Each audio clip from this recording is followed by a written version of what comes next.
Donc là, on s'en va visiter la maison L'Émerveille Suzanne Vachon, qui est une maison, en fait, de soins palliatifs pour enfants. Donc, il y a des enfants qui vont là pour la fin de leur jour.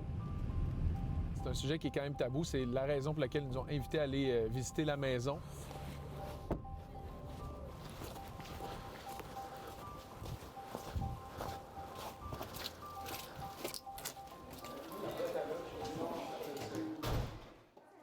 Salut, mon coco! On va te donner les soins? Oui? Va donner ton médicament comme à l'habitude. Tu vas-tu m'aider? On pousse?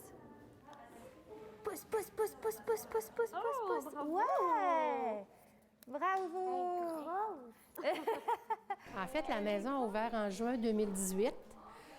C'est une maison de répit de soins palliatifs pédiatriques. Donc, on offre autant du répit pour les familles. On a à peu près 15 familles par année qui vont venir là, pour un séjour de fin de vie. Encore? Dessine la queue de la baleine. Je vais l'attraper. Et combien d'enfants peuvent être accueillis ici par année, à peu près, depuis 2018? En fait, on a 13 lits qui sont distribués dans 9 chambres, mais notre clientèle est composée de 200 familles. Combien d'employés on retrouve, par exemple, dans une journée normale ici, au quotidien? Je vous dirais une équipe multidisciplinaire qui est composée de 60 employés. Fait qu'on a des éducatrices, on a des préposés à l'alimentation, on a des préposés aux bénéficiaires, des infirmières, il va y avoir des gens à l'administration. Et nos pédiatres, on est rendu là avec une équipe là, de 4 pédiatres. Bravo, Laurent! Où est-ce que ça va, ça? Est-ce que tu écoutes mon cœur?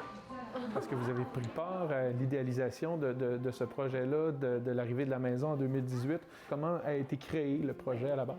Un enfant en fin de vie peut décéder à la maison, dans sa maison à lui, peut décéder dans un hôpital.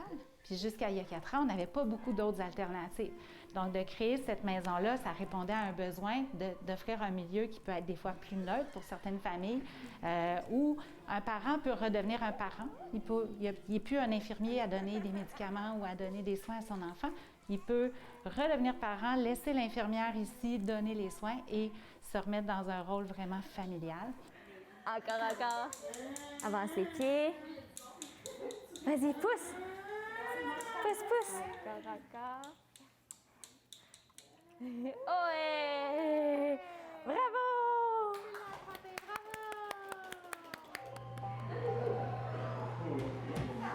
Les infirmières participent à la vie de la maison. En fait, vous voyez, on n'est pas habillés en uniforme, là. L'objectif, c'est justement pas qu'on se sente dans un milieu médical. Grosso modo, qu'est-ce que tu t'en vas faire comme soin? Là, je m'en vais voir Léa Rose en bas qui était en train de manger. Fait que je m'en vais lui donner ses médicaments. Oui, hein, celle-là, tu le sais. Lui, il est bon.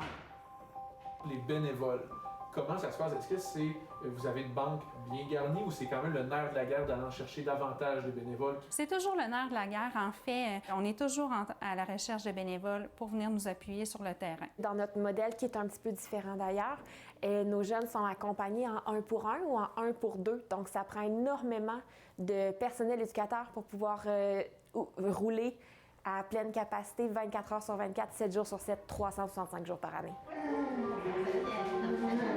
L'enfant, c'est super important de laisser une trace. Hein? Dans le fond, les enfants malades, souvent, nous le disent, ils ont peur d'être oubliés après leur décès. Donc, chaque cœur représente un enfant. Puis, on en accroche un à chaque nouvel enfant qui fréquente la maison.